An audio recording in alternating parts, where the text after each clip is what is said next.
I'm feeling it. It took a while to set in because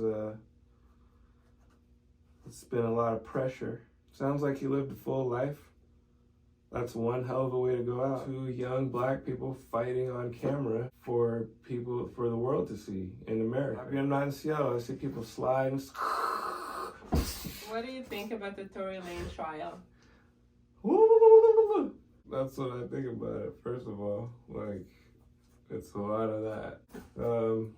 Yeah, it's a lot of tongue wrestling, and it's crazy to see that the extremes they'll go to take you down when you go against the grain. It's like, that's a whole nother beast.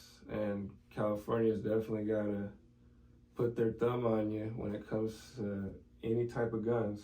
So I'm not surprised to see it. Like, I was surprised of every piece of evidence that I heard through the grapevine that was coming out where everybody was going to war, because really it's about his life.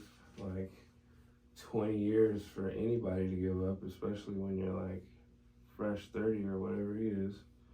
It's like, it's always the hardest shit to think about. I think it's terrible for him to have to deal with that, and shout out to him and his loved ones for this holiday season to have to go through all this. Like, and then also shout out to other person involved is Megan Thee Stallion, because she was actually physically and emotionally damaged all the way up till this point also, you know what I'm saying? So it's like a whole thing. It's unfortunate that it's also two young black people fighting on camera for the world to see in America. Like, it's another traumatic part of the machine that we're all dealing with. So, you know, that's what I think about it. And it sucks that I have to think about it because the media tells me to. So, I don't know. It's depressing, honestly. That's what I think. It's a depressing situation. The Santa Monica plane crash. Have you heard about that? Wow. So, yeah, a plane crashed Santa Monica Pier, right next to the pier yesterday. Today is the 23rd. It happened on the 22nd, 2022.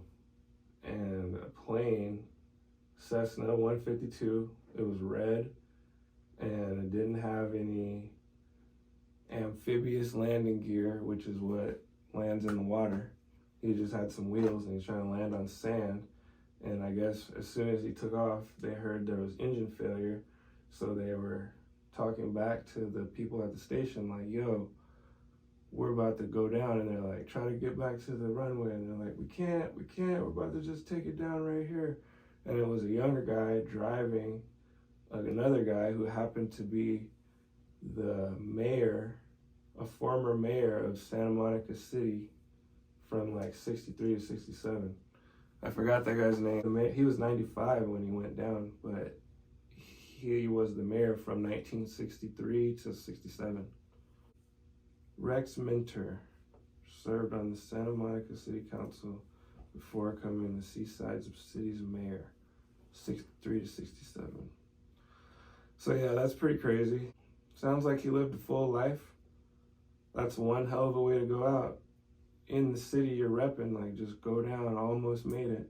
But it's pretty interesting because, like I said, there's been more plane crashes this year than any other year I've ever seen on the news. Maybe that's just me living in California and this is like a frequent thing, but there's been people dying. Like, even this year, there was the guy who, maybe it was last year though, but I think it was last year when I first was living here. This guy landed his plane on the train tracks, and then the police ran up and snatched him out right before the plane hit it. That was the craziest shit ever. Yeah. Sorry to cut you off, but that reminded me of a saying in airplane school and mechanic school, the basic mechanics class. The teacher, he looked like an elf, and he was like, the doctor's job is not as important as an airplane mechanic, because when an airplane goes down, it's always more than one person that dies. The doctor's like, if I mess up, only one person dies, you know? All right, are you happy that you're not in Seattle right now with the ice storm that's going on? Ice Mageddon 2022. Yeah, it's crazy because it's also like right in the beginning, like this is the beginning of wintertime, so it's still another 3 months of this for them, and it hasn't even started here yet. Like there's still been summer here, so yeah, it feels pretty good.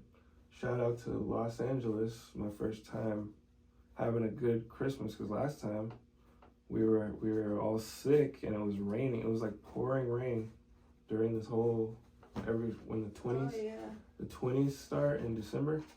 It was like pouring rain last year. Yeah. And that was our first year here, and I was like, damn, LA sucks. This is hella depressing. But now it feels better. It's like nowhere to go, nowhere kind of not to go. There's still, a lot of dark space in the map, but yeah, it's still pretty. But it's been raining here for a few days, but that feels good. Yeah, the rain feels nice because it cleared the air up. But now the air's starting to get thick again, if you noticed. I guess it's supposed to rain again pretty soon. But yeah, happy I'm not in Seattle. I see people sliding.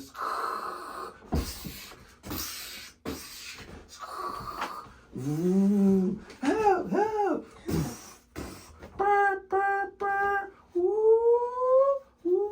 So basically, if you're in Seattle, do not drive. Yeah. Do not drive. Sliding. Yeah, like, that's looking ugly. Oh no. They're acting like they don't know not to go outside at all. You had plans, it's Christmas, you gotta get them last little jugs in. You had to go make a deposit or something, It's like, oh, help. How do you feel this holiday season? Well, I'm feeling it. It took a while to set in because it's been a lot of pressure throughout the year. And, we've all been feeling it. So at the beginning of the season, it's always a lot of pressure. But then when you finally get those days off from work and everybody's kind of just like relaxing, it's like, all right, now. And it's cool that Christmas is on a Sunday this year, so it's kind of like a whole weekend and then the last day, and then you kind of get a fresh Monday. Because if it's like on a Monday and then you have Monday off, it kind of like ruins the week, It's the same for New Year's. It's on a Sunday? Yeah. So that, I think so. But then, then you get the Monday off, and then it's a new year. Yeah. So this is a So good the one. first is Monday. This is a nice transition. I'm feeling this as a transitional year. We're officially into the 20s now. The roaring 2020, 2023. It's like, the beginning of the 20s, and then now we're like in the 20s, like 20 Jordan, Yeah, I think a lot of transition should be happening this year towards the better. A lot of fruition. This year should be about fruition. What are your New Year's resolutions? I think I found resolve in like knowing where I am now, because like last year was like more of a physical move, and this year is like the spiritual move. It's like it took a little while for the rest of my psyche to catch up with my body, because I had to get my stuff here, and then because I just moved from Seattle, which I lived for 20 some years in a row, and I was born there, so I kind of am like rooted there, so, and also it feels refreshing, so I find resolve in being refreshed, and the resolution would be attack everything like as if I've never done it before, because I feel like I'm grown up now. Like I have no other years to be like, oh, I can grow into it next year. Like I'm fully grown at this point, so. And this is the place to do it. Yeah, exactly. So there's no reason to not go after what you want in life or in this realm of existence, because what comes after that, 35, 36, 37, 38, 39, 40. 50. Yeah, skip right over it, straight to 50. Then you can find me in the club, bottle full of bub. I'm like, what you need? If you Out of 50. Yeah, in the club at 50. That's a thing, I guess. People do it. I'm trying to set up 50 so I don't have to be in the club. You feel me? Like, that's what this is. Because at 20, I wasn't thinking about 35. Like, I'm trying to set up 35. I was like, I'm trying to live to be 25. I'm trying to live to be 30, you know? As far as growing into a person, I am who I am at this point. You know what I'm saying? So that's how I feel. Thanks for asking. Good job. Splash.